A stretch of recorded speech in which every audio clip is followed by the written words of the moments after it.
You are listening to the Midlife with Courage podcast. This is where women in midlife come for inspiration, motivation, and sometimes a little education to help them flourish after 40. Don't forget to hit that follow or subscribe button to make sure you don't miss an episode. Now let's get started. Hello, everyone, and welcome back to Midlife with Courage. I am Kim Benoit, your host, and I'm so happy to have you all here today. I'm also very happy to have my guest here with me today. Her name is Michelle Walters. Welcome to the podcast, Michelle. Thank you. I'm happy to be here. Yes, Michelle is a clinical hypnotherapist, although she wasn't always that, which I love to point out. Why don't you, Michelle, just tell us a little bit more about you? What would you like the listeners to know about you, where you are in the world, whatever you want to share? Sure. So I'm in California. This is where I grew up and where I've spent most of my life, not all of it. I did spend some time overseas and in Dallas and in Washington, actually. I grew up here, got a bachelor's in science, and then I wound up working in consulting, which intrigued me enough to get a master's in business. And I worked in digital marketing for over 20 years, which turned out to be a good time to hit the digital marketing world for my career. I loved that business because it was creative and persuasive, and there were lots of people, and you got to think about what people were going to do and how to make things easy, and leading teams. Loved that kind of work. I loved it, but the work cycled a lot for me. I would get jobs, they would last a year, and then the client would get promoted or the agency would get fired, or it was not really about me, but it was a very dynamic and turbulent, I would say, area to work in. This is like creative ad agencies. Sure. And so then in about 2018 or 2019, I read a book by an Australian author, one of my favorite authors, called A Hypnotist Love Story. And I thought, this lady has the coolest job. I want to do that. And so I was still working in digital marketing. I did my clinical hypnotherapy studies on the side. Mm-hmm. And then during the pandemic, my life kind of, it just completely changed.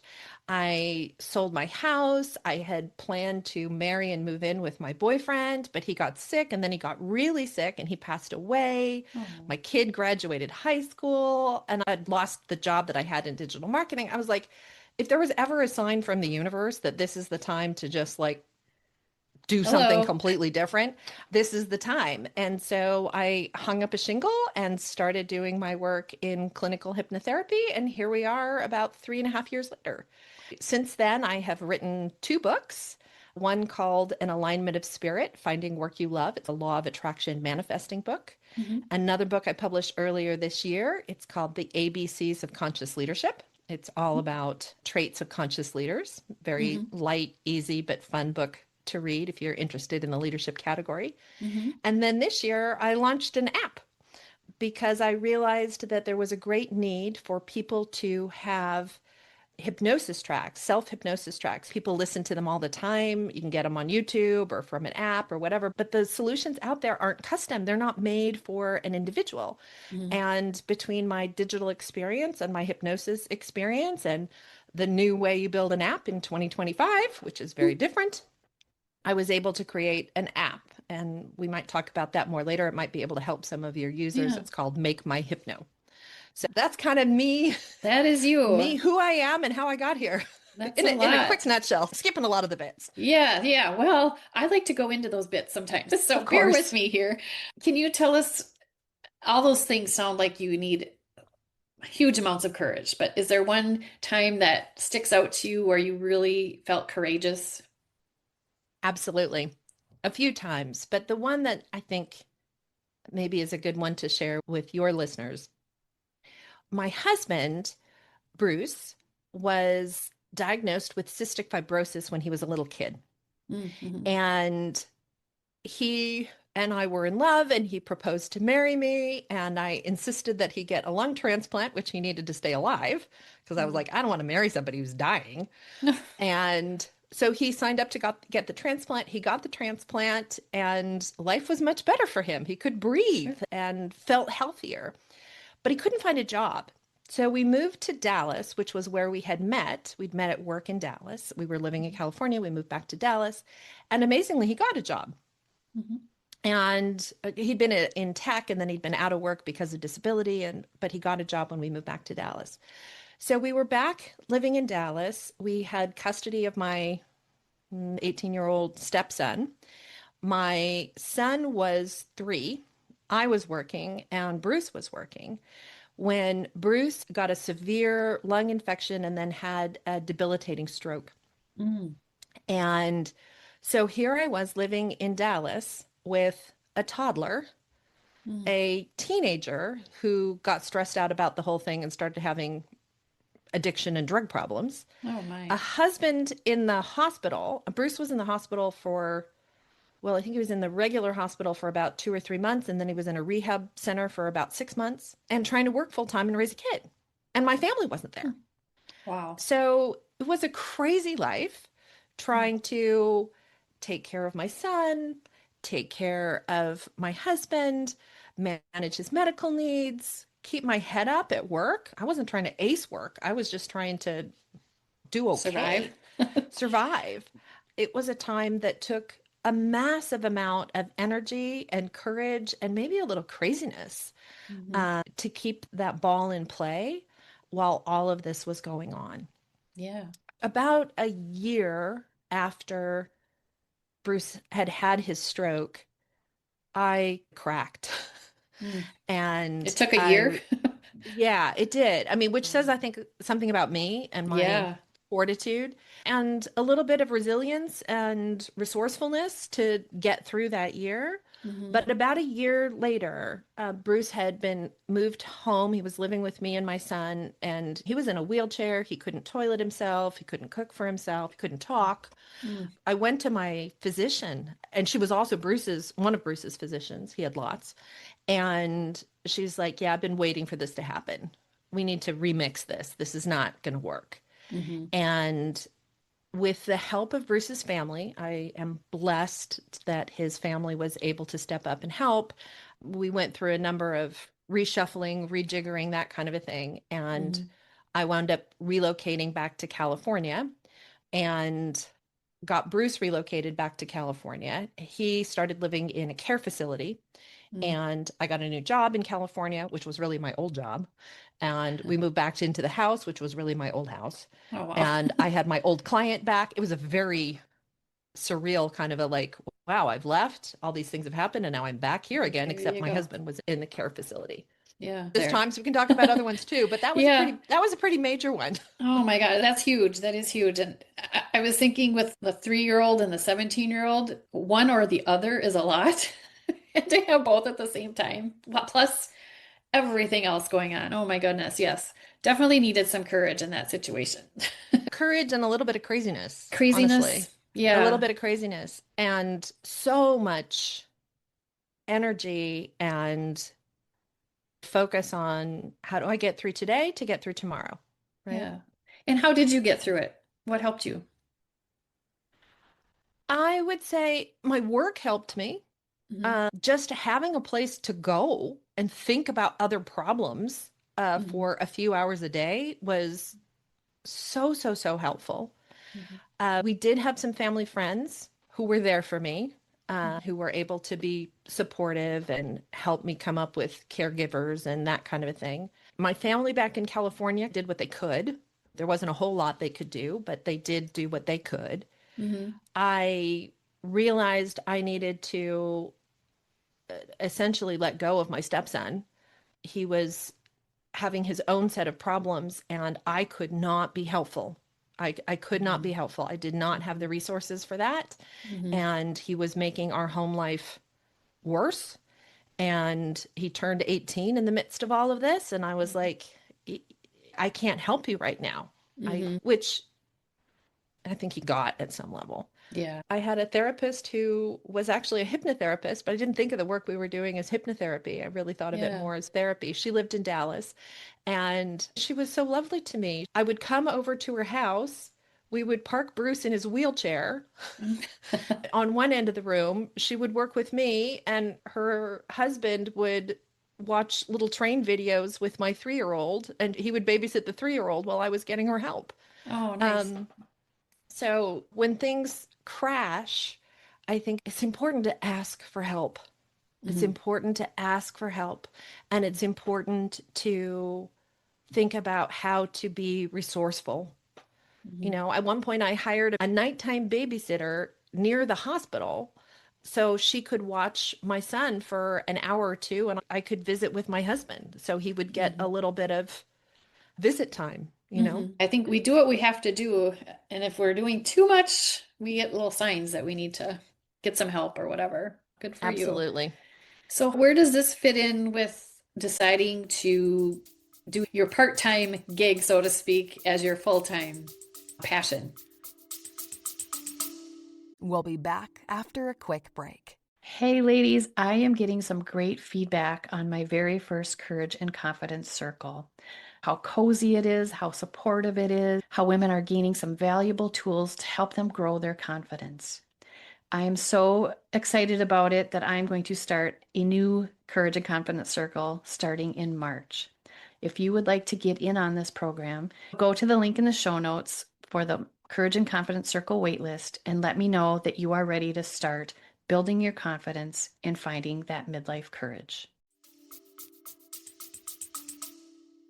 I think between that experience and in 2021 I had a different loss and it was also a difficult loss but not quite the same. So after Bruce died in 2011, Mm. a few years later I met the love of my life. I met this tall, he had a PhD from Cal Berkeley, he was a civil engineer, he danced, he sang, he was Wow. just a dreamboat. And I'm very tall, so this was great that he was tall. Oh, okay. And I should put that in. People won't know, but I'm Yeah. tall. And we fell deeply, and he was healthy. I was like, okay, great. This is a healthy guy. And 3 years later, he was diagnosed with a terminal blood disease that's incredibly Oh, rare. wow. And he got it stabilized. He was doing okay. And then he took a turn for the worse in 2020 during the pandemic. Mm. And he passed away in 2021. We weren't married, but we'd been shopping for rings. We were intending to. And then Mhm. the pandemic hit and everything got kind of, crazy. Yeah. But between these two experiences, I just realized that people need help, people need healing. Mhm. And this modality that I had learned and that I realized later had been some of what my therapist had been doing with me back in Dallas, I was like, Yeah. this can really help people. Yeah. This can help people who are suffering from loss or grief. This can help people who are having problems with behaviors that they don't like quitting smoking or losing weight or stop biting their nails or pulling their hair or whatever they've got going on. And Mhm. I'm good at it. Nice. I'm remarkably good at it. Yeah. And the notion that I could help people in this way just inspired me. It just inspired me. Mm. And when I started seeing clients and I helped somebody who was terrified of bumblebees to the point of couldn't go outside and she got over it. Oh. And I helped somebody who was trying to orchestrate a split from her husband that Mhm. she'd been trying to orchestrate 3 or 4 times in her life, but it had never really worked. Mm. We got through that. I just found myself feeling so much joy to be able to help people with sometimes minor and sometimes major Mhm. problems. Mhm. Sometimes it's helping somebody who's afraid to get on an airplane reframe that and feel like, no, this is going to be safe. It's going to be okay. Or somebody who is really nervous about an upcoming surgery. And how can I help them reframe that and think about that a little bit differently? Okay. And so many of my clients I see for a couple of months, Mhm. some depending upon the issue. If your airplane's tomorrow, we don't need 2 months. Right. It's been really rewarding work.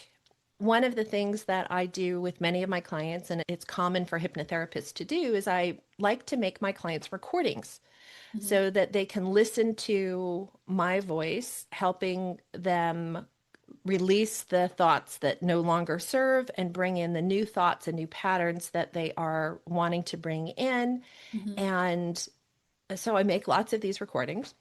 Mhm. And it takes time to make these recordings. I got to sit at my mic. I got to think about Yeah. them. I got to find out what they want. I got to put it all together. You Yeah. edit a podcast recording, right? Yes, I do. And it occurred to me that there was another better way to do this. Mhm. And so I figured out how to duplicate my voice Hmm. how to create a tool that will write a script that sounds like something I would say Hmm. and make a recording for whoever orders one in Hmm. a matter of just a few minutes. Oh, wow. And it's pretty cool. This is what my new app does. So on Okay. my app, Make My Hypno, you can go there and say, my name is Kim, and I'm having trouble sleeping, with confidence, with anxiety, I've got 19 things on there now. I'm going to shoot to have 25. Okay. And then you can make it be wherever you want to imagine yourself being. So, as opposed to that YouTube recording that says you're on a beach, maybe you don't like beaches. Maybe you want to be on a mountain, Yeah. You can make your recording be on the mountain. Every person can do what they want. And Oh, then there's cool. a space to put in your own inputs. So, if you are maybe trying to be more confident specifically at work, Hmm. or your problem isn't falling asleep, your problem is staying asleep, you can put in those kinds of details. And Hmm. all of this gets woven into your recording and it's delivered to your email box for your personal ownership forever. You're Hmm. not renting it, you own Oh, it. oh, And it comes in about 5 minutes. nice. So it's people are telling me it's helped them get to the gym. It's helped them go on their daily walk. Yeah, It's brought them to tears as they release and let go of some of the thoughts that are getting in their own way. sure. Results are still pouring in, but Yeah. I'm just delighted to be able to bring this to to the people, To everybody. Yeah. to So everybody. let's just take a step just back a little bit for the women listening who may not know what hypnotherapy is. Ah, yes. Because when we talk about hypnotism, I'd like to know a little bit more about what that is and how that works. Absolutely. Happy to talk about that. So, we didn't know, we knew that there was this power of the mind, but nobody really knew what it was or how it worked. And now science is starting to catch up. And we've put people who are in a state of hypnosis in an MRI machine and looked at their brains and realized that what's going on is that certain parts of the brain dial down when you are in this very, very relaxed state. Hmm. The state is everyone goes through a hypnotic kind of state right as you're going between being awake and being asleep. It's this very, very quiet place where you are more open to suggestion, you're more focused, and you are less associated with your body. You're more able to imagine a time when you didn't smoke, a time when you achieved a goal at work. Hypnosis is just that being in that state. Hmm. And so you can use being in that state for lots of different things. And that's what stage hypnotists do. They get lots of people in a big room. They figure out who's very hypnotizable, who is willing to get on stage and be silly or play the game. And that's one usage of the state of hypnosis. Hypnotherapy is specific to use that particular brain state to achieve an objective. And that Hmm. objective might be better sleep, it might be reduced anxiety, it might be becoming more confident enough to get behind the wheel again. If you've lost your confidence in driving, it's to achieve various things. People should know. I was asked the other day, what's the biggest myth? The biggest Yeah. myth is that I can make you do something that you don't want to do. I don't have any special power to do that. I am a Yeah. guide. I help people connect with their inner selves and hear their higher wisdom and Hmm. figure out how to incrementally change their thought patterns or their habits to embrace a new way of life. The Make My Hypno and self hypnosis is one tool to do that. Hmm. If you just need a little bump up in confidence or you're suffering from imposter syndrome and you have to give a speech tomorrow, Hmm. the recordings from Make My Hypno are awesome. Hmm. If you have lifelong trauma and this has been a problem for 50 years and that kind of a thing, Hmm. you should probably give me a call Yeah. because the recording is potentially inadequate and I want to see Sure. people solve their problems.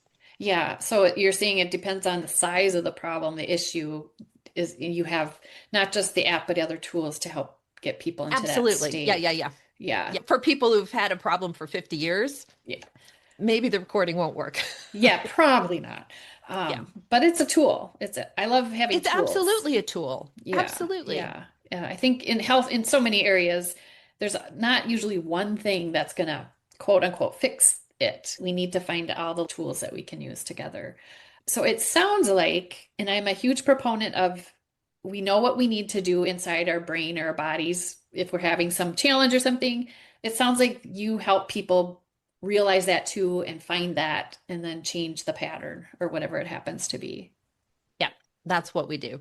We look into where is this coming from? Mm-hmm. And psychotherapy does the same thing, but psychotherapy is entirely at the conscious level. Mm-hmm. And you're talking about this is talk therapy. And what I have discovered in my work is that there's nothing wrong with that.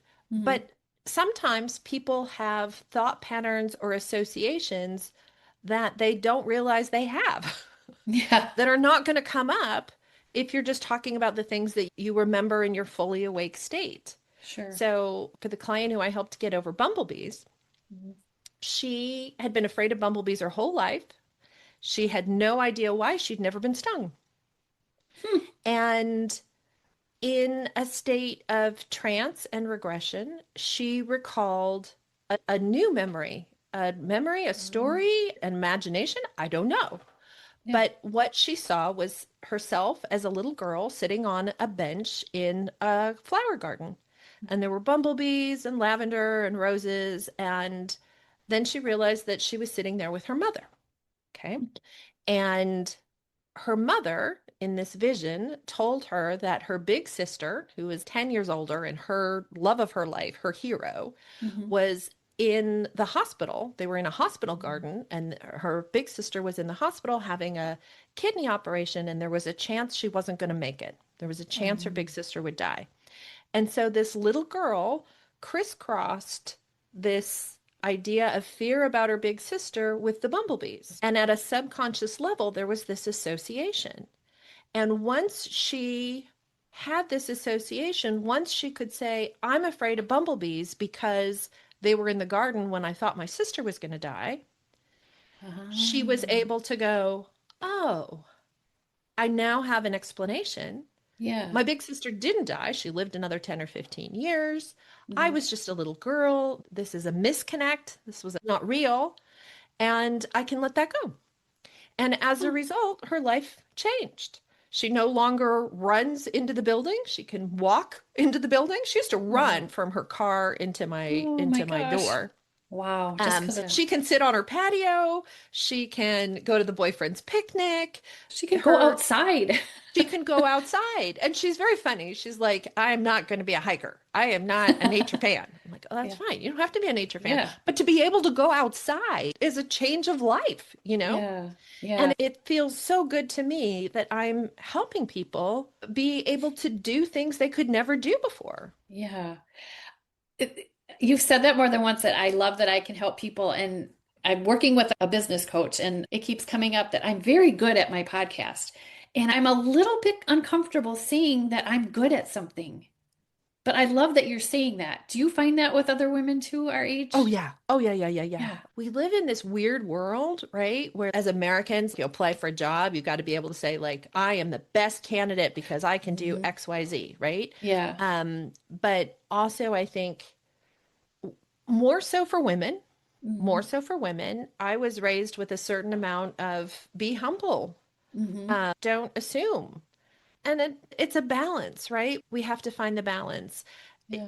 It's important to recognize the equality and equity and that kind of a thing. But on the other hand, if you're so concerned about other people's thoughts and feelings and voices, your voice might never get in the room.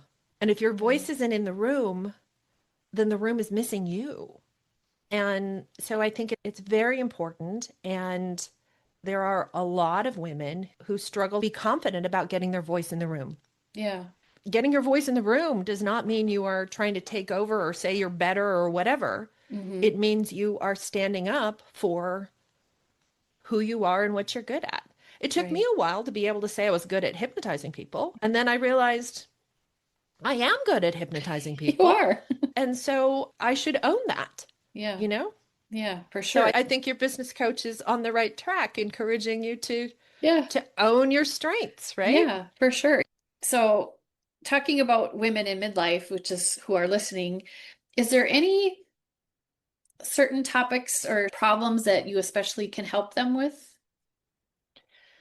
You mentioned Women in confidence a couple midlife, times. yeah, women in midlife, I've helped more women with driving anxiety than I would have ever thought was a Really? need. Yeah, and maybe that is a little bit of coming out of the pandemic. I think there was more Oh. need for people who maybe hadn't driven for a while. Like you could just Mhm. stay home and work. You didn't really have to get on the freeway or something. Yeah. Anxiety has a lot of different shapes and forms, Hmm. but it is something that I see much more often with women Hmm. than I see with men. I've helped women with social anxiety. I had one client who she was a 70-something-year-old realtor, and she had been a very confident, outgoing person her whole Hmm. life. Hmm. And she was suddenly plagued by this immense feeling of inadequacy and couldn't manage to go to her gym, couldn't manage to go walking with her friends, couldn't manage to do anything. Hmm. And we worked together. She was one of the harder cases I've worked on to really get to where this was coming from and how to persuade her subconscious to let go of whatever cloud had fallen over her. Yeah. And ultimately we did. And now she's one of my biggest fans. Oh, amazing. I think particularly for women, Hmm. confidence, anxiety, knowing your strength, Hmm. and really for some women, getting your voice in the room. Yeah. I had a woman who was talking about this, saying this is what was her problem. And I said, well, if you went to the coffee shop and they gave you the wrong coffee, you Hmm. need to go up to the coffee guy and say, you made my coffee wrong. Yeah. And I'm sure it wasn't a mistake, but can you correct my order? And she Yeah. was, I could never do that. And I was like, well, we need to start there. Oh, let's start there. Yeah. Oh my Need to gosh. start there. Yeah. Oh, Mistakes happen. Be yeah. kind. Don't be rude. But you asked for this. You should get Yeah, this. you didn't get what you ordered or what You you didn't get wanted. what you ordered. Th- Speak up, Yeah, you it's know? like the women who always apologize, even though there's no reason to apologize. Sorry I'm Mhm. late. No, thank you for waiting for me. That's an Yeah, excellent one. yeah, I did Yeah, a it's blog about that not too long ago, so that's why it's on the yeah, top of my I think a mind. lot But of women, myself included, were trained to just apologize. yeah. Apologize, Oh, apologize, sorry, apologize. sorry, sorry. And there are times when that is absolutely the appropriate course of action. Yes. Absolutely. Yeah. But there probably are an awful lot of women apologizing for things that you have no control or influence over. Right. So let's go back. I kind of got us off a little bit on a tangent there. It sounds to me like it probably takes a little bit of time to work with someone to figure out if it's something deeper that, like the lady with the bumblebee wasn't really the bumblebee. It probably takes a little bit of time. So can you share with us your process, how you help Mhm. women or anybody, it's not just women. How do you work with them? What do you do with them? So we usually have a call, we schedule a first appointment. Most of my appointments are an hour long. First appointments tend to be longer than that because I have a lot of questions. Were you stung? Where did you grow up? What was your Yeah. family structure? Were Yeah. you a loved kid? Were you abused? These things are important to understand. Hmm. And usually I work with someone for a few sessions before we'll get to the point of doing the harder work of really going back and looking at things that are in their past that are coloring their current experience. Some folks are more hypnotizable, or maybe they've worked with someone before they come to see me, and Hmm. that work can be accelerated a little bit. But this work can feel a little weird Yeah. because I'm helping my client to get into a state where they are, I mean, they do feel sleepy. You feel like you're in that intermittent space, and here's this person who's talking to you, who's telling Yeah. you to imagine that you're floating on a boat on a lake, or who's asking you to imagine an event that happened as a kid or a time when you overcame this problem before. These are kinds of things that I might bring up with a client to help figure out what's the way to solve the problem, because Hmm. it's interesting to me. I don't know what I thought, but oftentimes to solve the same problem, it's a different technique for each person, right? So what helps one person get over their fear of driving is not the same thing as what helps another person get over their fear of driving. Yeah. I need to figure out what is unique and special and the strength of somebody. And how do we lean into your strengths to use those strengths to get over your bump? Does that make sense? Yeah, it does to me. I would imagine every time someone comes to you, there's something different. It's never the same thing twice.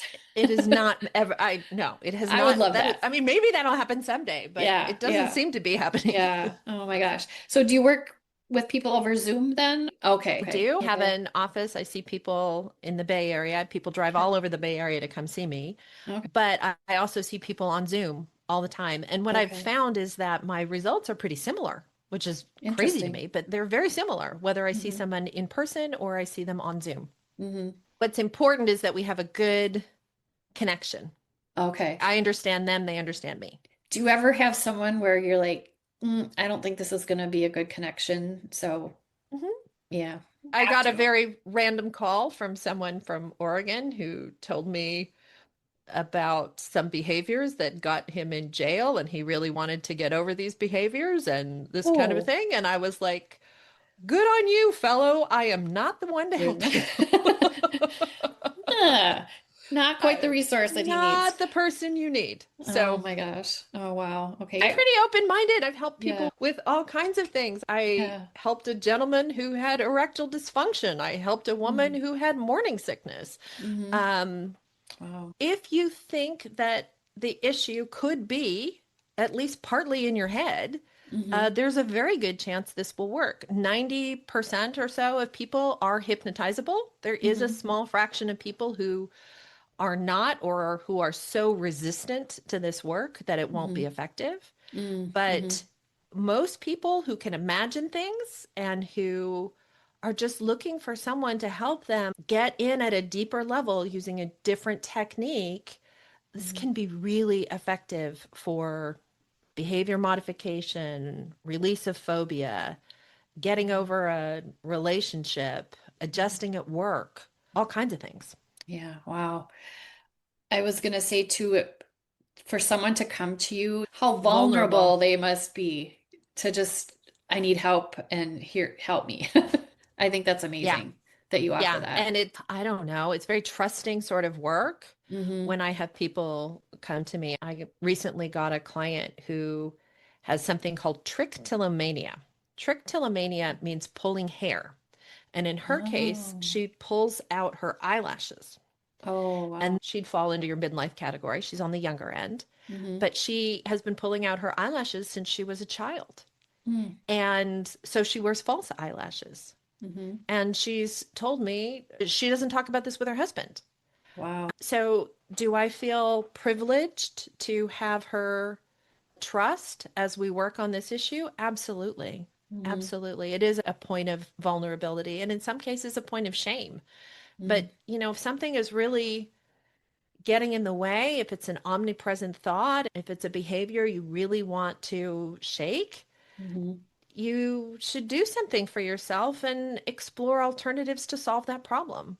Yeah. Yeah, for sure. Oh my goodness, so much more we could be talking about with this subject. If the ladies listening want to learn more about you or reach out to you, where should they go?